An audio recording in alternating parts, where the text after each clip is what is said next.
My first real employment was working in a care home. And it was an experience that taught me a lot. It taught me how to deal with people. It taught me how to help older people. And it showed me a whole world that is, I think, a hidden world. The hidden world of elderly people and disabled people and people who are in need. Because unless you know someone who's in a care home, or you know someone who needs some help in that sort of way, I feel like it's a hidden part of our society. It's part of our society that no one really wants to acknowledge. In my mind, that's what I feel like. They're like, right, we're going to put the old people in a home and we're not going to think about them. Except when you work there, you have to think about it. And it really felt like I was seeing something for the first time. It'd been revealed to me, oh my God, people are in this state. This is the help that they need, the support that they need. And it kind of shocked me. When I was a kid, my mum has always worked in care homes as a nurse. And I remember I never used to like going in there because of the smells. It would always smell weird. Whatever cleaning detergents they use, or there was just this sort of smell of old people, I feel like. And I would just hate going in there, and everyone would look so sad and low energy, and it kind of just made me feel like I wanted to get out as fast as possible. Well, fast forward to being 18 years old, and I needed a job. So my mum helped me get a job in the care home. Now, I didn't end up working in the same care home as my mum. I ended up working on a mixture of wards. I worked on a brain injury unit, and I worked in an end of life unit. I worked a little bit in a dementia unit as well. So I guess you could say I had a taste of all kinds of care. And I'll be honest, the brain injury unit taught me a lot. There was one girl who was completely paralysed because she fell over doing a cartwheel and landed on her neck. And she must have been, I think, about the age I am now, to be honest. I think she must have been in her early 30s, and I had to help go and clean her, and she'd get food for a tube, and yeah, it's quite sad, isn't it? And there was this one guy I really connected with. I won't say his name. I won't say anyone's name, but he had what was called a tracheostomy. So he couldn't talk, and he was just a friendly old fella. And they gave me my own shifts. You see, I didn't like working the long shifts in the care home. The shifts are always 13 hours long, and I hated doing that. So they gave me my own special shift to look after this guy, which was from late, and the shift would end at midnight. And for me at the time, I loved it because it meant I wasn't there all day. I could work till midnight, and I was sort of a late person back then. So I was up at that time of day anyway. So why not do those shifts, Anyway, I worked with him for, I don't even know, a couple months. Like doing that personalised shift for me, and then he died. And that was honestly the first time in the care home where I felt that sadness, This guy that I was getting on with, we'd sort of, I don't know if we were friends, but I enjoyed working with him. And I've stalled the bloody car.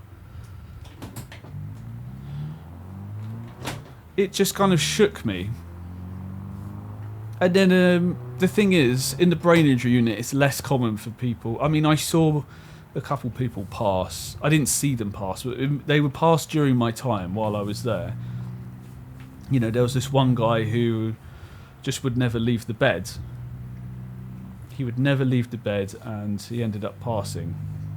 And that's where I learned that you need to keep moving, otherwise your body just gives up. If you stop moving, it's over for you. So always keep your body in movement.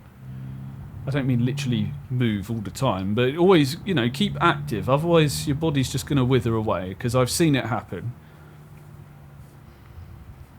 But yeah, people pass, and it is sad, when that room's suddenly empty. And from what I see, the thing with these sort of jobs, they're high turnover jobs, because no one wants to do care work. I've never known someone who really wants to do care work. They're just the only jobs going around here, and in many towns around the UK.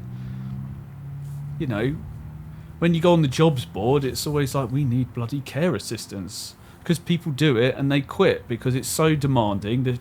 The hours are so long, the pay's terrible. And it's not just the physical toll of doing 13-hour shifts, but the mental toll of dealing with people who are dying, dealing with people who are so in need. It's mentally fatiguing as well. And so I was happy doing, half days, even a half day is 6 hours. Or my twilight shifts that I was talking about earlier with that particular man.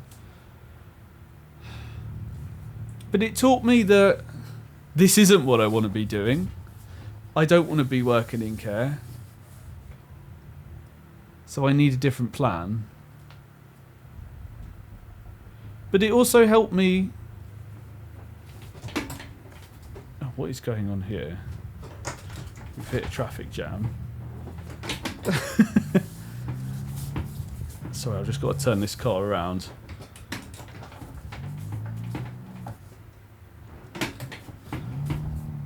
Did not anticipate this. Oh, I've stalled the bloody car. In case you're wondering... Oh, look at this guy. He drove into the wall. Well, one way to disrupt my thoughts on the care home. So anyway, I want to talk a little bit about the end-of-life care home. Because that was a place I did not enjoy being. It's just, hoisting people. There's these things, I don't know why I just said hoisting people, but there's these things called hoists. Now, if someone can't get out of bed, you have to obviously help them out of bed. You've got to put them in their chair or whatever they need to do at that given moment. So, we'd have this thing called a hoist, bring it in, buckle them up and then carry them, put them in the thing. And I remember just seeing this one guy and thinking he looked like a wrinkly old bat. Just like this bat hovering around. I did not enjoy the end of life care. I couldn't imagine working there for very long. I was glad that I was on bank staff. So going back to things I've said in other videos, I never wanted a job. Plain and simple. I didn't want to be working. So the shifts that I picked up was called bank staff. So I could pick and choose. This lady would just ring me up and be like, do you want this shift? And I would most of the time be like, no. No, I don't want this shift. And they can't do anything about that because that's the contract I have. I don't have to do any shift. And they'll ring up and be like, oh, we really need some help. We're understaffed here. Oh, do you want to do this? And I'd be looking, thinking, I've already earned enough money this month. I didn't have a watch back then. But I'd look at my bank account and think, I've got enough for this month. No. Shove that shift up your arse. I didn't say that, but that's what I thought. I'm not doing it. And I was very adamant, if I didn't want to do the shift, I'm not doing it. Because, to me, I didn't see the point. There was no point in me doing that shift because I've done my time for the month. So that's where I learned to love bank staff. I didn't even know what it was until then. And I remember there was this, what do you call it, a protest. There's this shop called Sports Direct. And at the time, people were protesting here saying, we hate bank staff. Give us proper hours. And at the time, I couldn't understand their point because I was like, I love bank staff. They're always asking me for shifts and I don't have to do them. I don't have to be there every day. That's the thing I really valued about it was I don't have to be in every day. I don't even have to go in if I don't want to. Now, obviously, as my needs have gone up. I needed more hours. So I can see why people who, the whole point they were protesting it was they needed more hours. They needed to be there, 40 hours a week. I didn't. So I didn't want to. What can I say? That's just the truth of it. I didn't want to be there any longer than, I don't even know how many hours I did. But I'd only ever accept these half-day shifts as well. I've got to protect what I'm interested in, which is I'm highly interested in not spending 13 hours at a care home.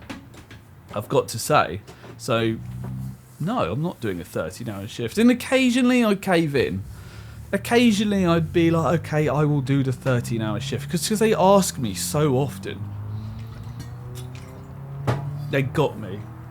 And I remember one time they convinced me to do a night shift.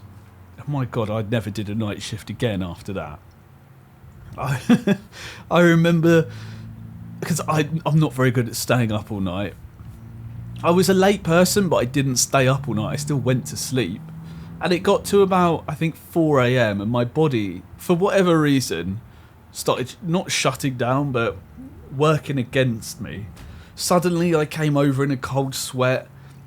I was like, I can't do this anymore. And instead of the nurse looking after the people who lived there, the nurse was looking after me, giving me a tea or whatever, stopping me from panicking. I was panicking, so I was like, I can't do this.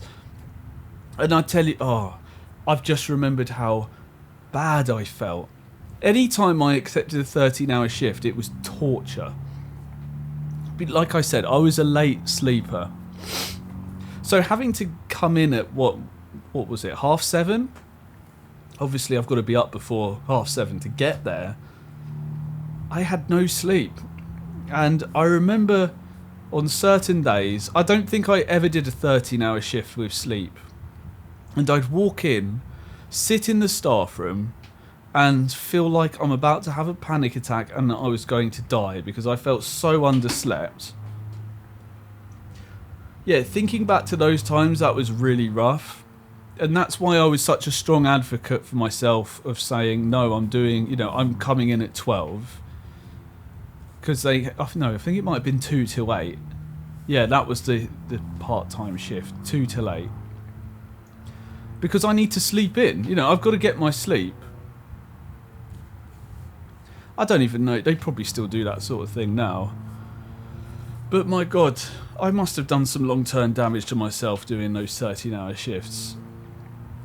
Because you got to sleep. And I guess that job really taught me that you have to be an advocate for yourself. Otherwise, they will work you into the ground. They will just squeeze every bit of you out. They're like, we need staff. And then they need staff every bloody day. So you're never going to get any good rest. If you give yourself fully to the job, you're just going to wear yourself away. The thing is, I only worked there for about a year. It feels like I worked there longer. Maybe just over a year, I don't know. But it was at that point where I thought, do you know what? I might go to university. Not because I wanted to get a degree. I didn't really care about getting a degree. All I cared about was getting out of this job. Instead of having this smart idea of looking for another job, I just thought, why not go back to education, I managed to coast my way through that. Why don't I do a few, I can buy myself a bit more coasting instead of working. And that got me out of the care home, But the experiences of working in the care home have stuck with me because I think it taught me a lot. Like I said, it taught me about advocating for myself, which has actually been a very useful skill in my current job. That's how I got the hours that I do now in my current job that work for me, that keep me feeling healthy. And I wouldn't have it any other way because, honestly, as the years went by, I got diagnosed with an inflammatory bowel disease. And it just gave me more and more reasons to advocate for myself. I kind of missed my chance to be a young, youthful grinder in the work environment because my health said no. I could have ended up being one of those people that sacrifice their health for long, long hours to earn money. But my body rebelled against me and said, no, you're going to have a bowel disease now. So it almost reinforced that lesson of advocacy, ensuring that you do things that are good for your best interests. It made that, it reinforced it. It made me put my health first. And that's why I work the hours I do at my current job. Because just honestly, I don't want to stress myself out. Because if I do, I could end up in hospital again. I could end up being someone who has to have one of those bags. You know, they cut out your bowel and give you a bag to poo in. That could be me if I let myself get stressed. So it's quite terrifying. Obviously, not everyone has that luxury. And honestly, it's been at the cost of my own, I guess you could say, financial future. I've sacrificed my affluency for comfort, for a life where I'm not in pain. Can you blame me? I don't care if you blame me or not, because it's not your life, but I'm just telling you the decisions I made. And it's kind of just my story right there, my chronology.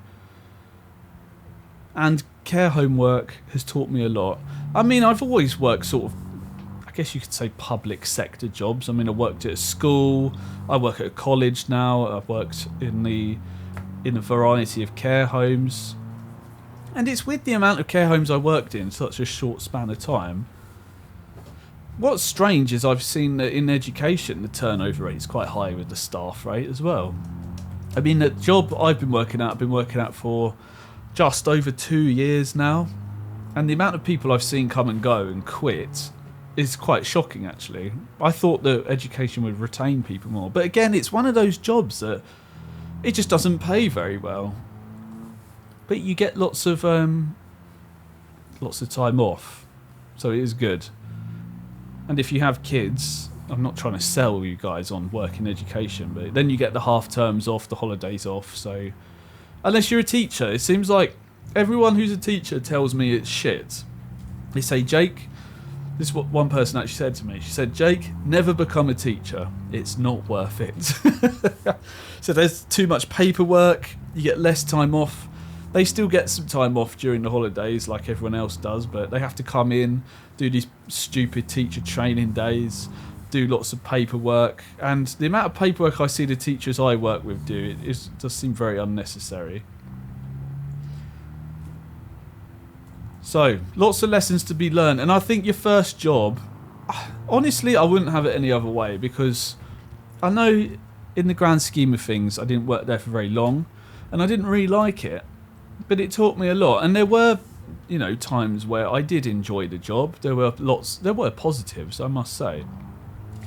And I think where I've worked in jobs where I've had to help other people, I think it makes me a better person. And I don't mean in the sense of like, oh, I help others. I mean in the sense of, I don't know, you just get something out of it. You just get some sort of internal satisfaction being, I've been out there and I've been helping people today. I feel it a lot where I work in education. It is deeply satisfying to be able to help people in the classroom, and even just be someone to talk to. Even just lend an ear, Don't look at your phone while driving. And, it was the same thing working in the care home. These lonely people, you're there to help them, and part of that help is talking to them. And it's a two-way street, When you're talking to someone, they're talking back to you. You end up sharing, they share.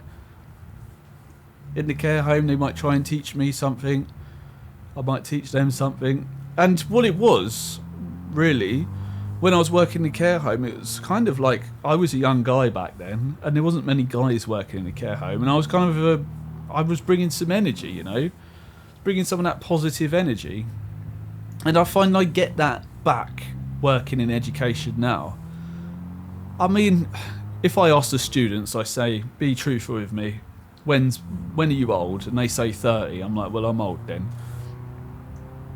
But I do still have some youthful energy in me, I must say. I've got a bit of sprite in my step still.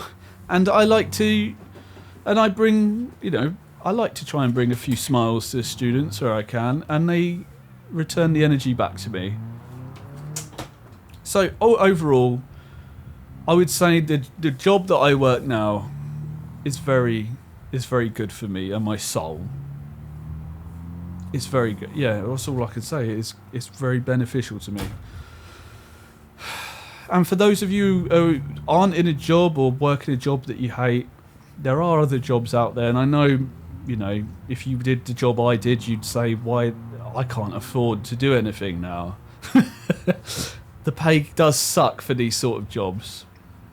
But I think that's a whole topic in itself, Why doesn't society value the people who do these sort of jobs? Monetarily value them? Because, the amount you get paid is sort of a sign of how much you're valued by society.